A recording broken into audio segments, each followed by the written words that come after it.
Hello, my wonderful friends. Welcome back to Pro Revenge, where people get back at those who've wronged them.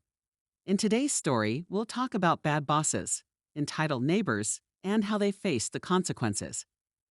This incident took place last year when I decided to sell my home. About 5 years ago, I made a significant investment by purchasing a townhome in a nice downtown area. It was an excellent location, close to everything I loved. During those initial years, life was great, and I had fantastic relationships with all my neighbors, except for one person, who I'll refer to as Gimpy J. Gimpy J was a 65-year-old widow who held a position on the HOA board. With ample free time on her hands, she chose to use it in a way that made life miserable for everyone around her. Alongside another lady on the board, she bullied residents, initiated changes to the property's landscaping, neglected pool maintenance, and constantly reported her neighbors for even the slightest infractions. It became an ongoing nightmare. As time went by, I got married and my wife moved in. However, she began spending more time at her boyfriend's place, located an hour away. Gradually, she spent less and less time at our complex, barely being around for 15 minutes to 2 hours a month. Now, the parking situation in our complex wasn't formally assigned, but Gimpy J started to claim specific parking spots as exclusively hers. She even began parking her single car in 2 spots simultaneously. The situation escalated when my wife faced a medical issue that required her to be hospitalized for 4 days. During her recovery, my mom, the only family member available, came to stay with us. At that point, we needed 3 parking spots. I promptly informed the property management about the situation, providing them with my mom's vehicle details, and mentioning that she would be with us for a duration of 6 to 8 weeks, just in case any neighbors had concerns. However, when Gimpy J returned to the complex after a 6-month absence, trouble began anew. She spotted a car parked in front of her house, and although there was still space for her car, she demanded that we move it. She went further and attempted to enter our home, causing us to put our foot down. I reminded her that there were no assigned parking spaces, and the rule was 1 car per spot. We were willing to move a car as a sign of goodwill, but this would be the last time. True to form, the next time she visited, she occupied 2 parking spots with her single vehicle as usual. However, this time we refused to budge. In response, we began documenting her erratic behavior by taking pictures and communicating with the HOA about the ongoing issue. The situation took a dangerous turn when Gimpy J's boyfriend's son and his girlfriend showed up one day, yelling insults and creating a chaotic scene. This rude and intoxicated individual berated us, claiming that his mother-in-law paid a considerable amount for these parking spots, and we were breaking the rules. He even threatened to tow my wife's car. However, this unruly behavior didn't go unnoticed by the police, who were promptly called to the scene. When the officers arrived, they quickly realized that the situation had gotten out of hand due to the aggressive actions of these individuals who didn't even reside in our complex. They imposed a no trespass order on our property, ensuring that Gimpy J couldn't come near our home without facing arrest. Finally, peace seemed possible. But the drama didn't end there. A couple of days later, Gimpy J and her boyfriend decided to park his car in our lot, making it clear that it was hers. However, neither of them had a valid reason to park there, and this time, we reported the unauthorized vehicle to the HOA. As a result, the car was towed away, marking the end of their parking drama. Additionally, Gimpy J chose to put her house up for sale. This decision seemed to signal that her involvement in the complex was coming to an end, providing us with the hope of finally enjoying a peaceful living environment. In conclusion, this incident took us through a roller coaster of events, but ultimately, we were relieved to have put an end to the unreasonable behavior of our entitled neighbor. The lesson learned here was that no one should feel unsafe or harassed in their own neighborhood, especially by individuals who barely resided in the community. Another interesting story is here for you guys. Once upon a time, there was a person who noticed something interesting about the stories they read online. They found that some stories were missing important details, making them a bit confusing. It's like when someone says they got back at someone for doing something bad, but they don't explain how it happened. These stories left a lot of questions unanswered, and that made them wonder if they should trust these stories or not. Now, let's dive deeper into this idea. Imagine you're reading a story, and it goes something like this.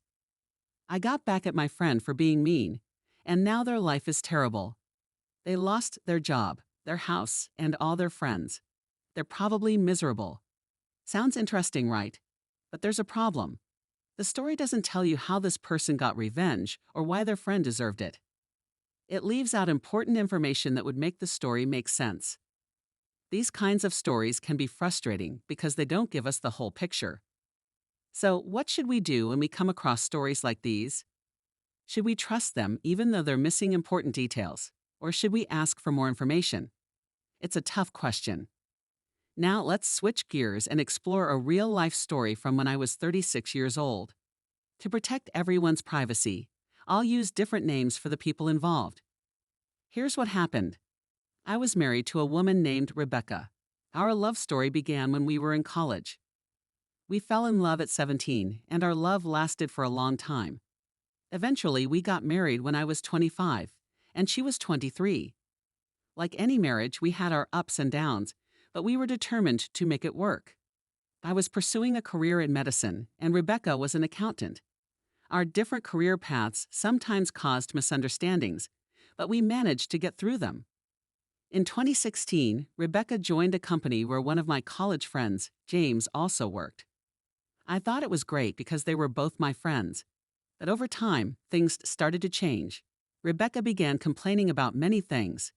She didn't like where we lived, had problems with my actions, and even stopped enjoying the meals I cooked, even though she used to love them. Our arguments became more frequent, and she started calling me hurtful names, like worthless. On top of that, she started earning more money than me, and it seemed to bother her. Things took a turn for the worse when Rebecca and James started spending more time together with our mutual friends. I began to sense that something was wrong. In 2017, our marriage reached a breaking point. Our intimacy faded, and I sensed that something was terribly wrong. I became paranoid and tried to discuss our issues, but she avoided the conversation. One day, I went to a pub with some friends, including Saladin, one of my closest buddies. There, I saw a woman who looked exactly like Rebecca dancing with a man. Initially, I didn't think much of it since they were both with their colleagues. But it bothered me, so I texted Rebecca to ask where she was. She lied, claiming she was already home, which raised suspicions. When she eventually returned home, I questioned her about James. Her reaction was strange, as if she had seen a ghost. It became evident that something was going on. So when she wasn't around, I decided to check her phone. To my dismay, I discovered hundreds of texts between her and James, including explicit messages, photos, and degrading comments. This discovery shattered me because we had promised to be open and honest with each other about our feelings.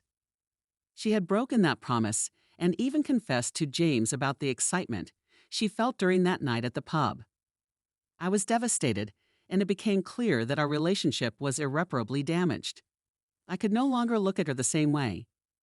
I confronted her about the affair, but she denied it and accused me of being abusive and insane. She told our friends that I was the one in the wrong. One day, they created a group chat to gang up on me and make fun of me. It was a painful experience, and I felt isolated. When she finally returned home, she confessed that she was in love with James and wanted a divorce. Our relationship had crumbled, and I felt utterly betrayed. I decided to consult a lawyer, but our country's laws didn't consider infidelity as grounds for divorce, making my legal situation difficult. So that's my story, a tale of heartbreak and challenges in my marriage. As we explored how some stories can be frustrating when they leave out important details, we also delved into a real-life story of a marriage facing difficulties and betrayal. So, after the divorce, my life took a downward spiral. Rebecca got half of everything we had, which was hard for me, but she didn't stop there. She filed a complaint against me, which could lead to even more trouble for me. A few days later, when I was still living with my sister and trying to contact Rebecca, she suddenly messaged me, saying that we should get a divorce. That was it. After 12 years of being together, 4 years of marriage, she ended it all with just a text message. I couldn't help but feel that James was taking my place. She handed me the divorce papers, and everyone in our friend circle believed I was the bad guy while James was her hero.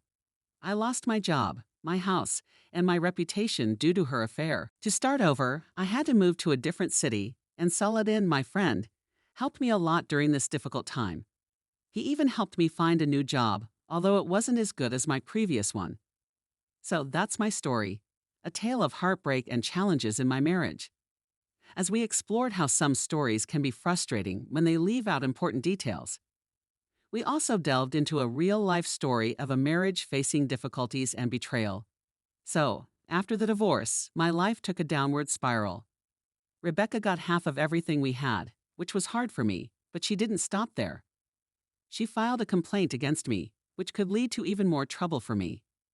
My dating life came to an end. I found it hard to trust anyone after what happened. I had zero contact with Rebecca, and the last I heard, she moved in with James, and they seemed happy together. Now let's talk about the revenge part. In late 2020, my life started improving. The COVID-19 pandemic surprisingly helped our pharmacy business, and I was making more money. It was during this time that I heard some news about James and Rebecca. James had cheated on her and left her, but they had a child together. However, he hadn't signed the birth certificate, so Rebecca was raising the child as a single parent. She tried dating, but she couldn't get over both me and James, which was quite audacious. Part of me felt happy about her troubles, but I also missed her in a strange way. So I sent her an email to check on how she was doing. She wasn't expecting to hear from me, and our emails led to us reconnecting after several years. We met in person in 2021, and when I saw her, she had changed a lot. She looked tired and had gained weight. While part of me still felt anger toward her, I also wanted to take my revenge on her. She told me about James, and it brought back painful memories. She apologized, saying she hadn't been thinking clearly, and that James had poisoned her mind against me. I offered her forgiveness under one condition. She needed to come clean to everyone and clear my name. She did it, even though she lost many friends in the process. My reputation was finally restored. She wanted us to date again and wanted me to adopt her child legally. I agreed to it, but insisted that we date and marry first. However, there was a secret I was keeping. I was already in a long-distance relationship with someone else, Lisa. We were dating, even though we were miles apart. I kept this relationship hidden from Rebecca, pretending I needed to travel for business. My plan was to lead Rebecca on and then break her heart, just as she had done to me. We got intimate, but I always used protection. Rebecca seemed to think she had found love again, and she was noticeably happier with me. She would do things for me like she used to when we were married. But deep down, I wasn't sure if taking revenge on her was the right thing to do. It might have traumatized her for a long time. Still, she didn't think about my feelings when she cheated on me and left our marriage in ruins. As Rebecca's birthday approached in October, and with lockdown restrictions eased, Lisa, who was in on my plan, was in my city. For Rebecca's birthday gift, I took her ring shopping. She was overjoyed with the ring she chose. Later that night, she came to me in tears, genuinely remorseful for hurting me. However, I felt nothing for her except indifference. Lisa, who was Saladin's cousin, was waiting for us at our favorite spot from when we were married, a beautiful natural place. I introduced Lisa as my girlfriend to Rebecca, and that's when everything took an unexpected turn. Rebecca went pale and asked me what Lisa meant to me and what she was to me. What will happen next? Stay tuned to find out more in the story. So, I introduced Lisa to Rebecca as my ex-wife and a friend with benefits, F2B. Right then and there, I proposed to Lisa with the same ring that had meant so much to Rebecca. Rebecca was furious and started yelling. I asked her how she could possibly expect us to work things out when she had completely destroyed our relationship. I made it clear that I would never date a person like her again. She kept asking if what we had meant nothing to me, and I firmly told her no. I explained that being intimate with her was a way for me to cope with the pain she had caused me. It was a way to release the hurt and anger she had inflicted on me. Lissa was holding me back, but she could see that Rebecca was hurting too. I told Rebecca that she needed to leave. Rebecca, who had previously accused me of cheating and being an awful person, was now exposed for her own wrongdoings. This time, I took some pride in the fact that everyone could see the kind of person she truly was. She had cheated on me and made me pay a high price by falsely accusing me of abuse. Now, she wanted me to raise her child and date her. It was just too much to bear. The last time we connected was in December of last year. She wrote me a letter expressing how sorry she was and how she couldn't imagine putting me through the pain she had caused. She hoped that I would find a better life. As for me, Lisa and I eventually stopped dating because we had our differences. I'd like to make an edit here. Some people have been saying that I'm worse than my ex. But please, for the love of God, can you point out how I'm worse than her? She cheated on me, causing me to lose my home, my job, my image, my reputation, and my friends. I was labeled an abuser because of her false accusations. I gave her a taste of her own medicine by hurting someone else, but now I'm worse than her? I don't want judgment. I'm just sharing my revenge stories. I may have emotionally scarred her, but that's exactly what she did to me.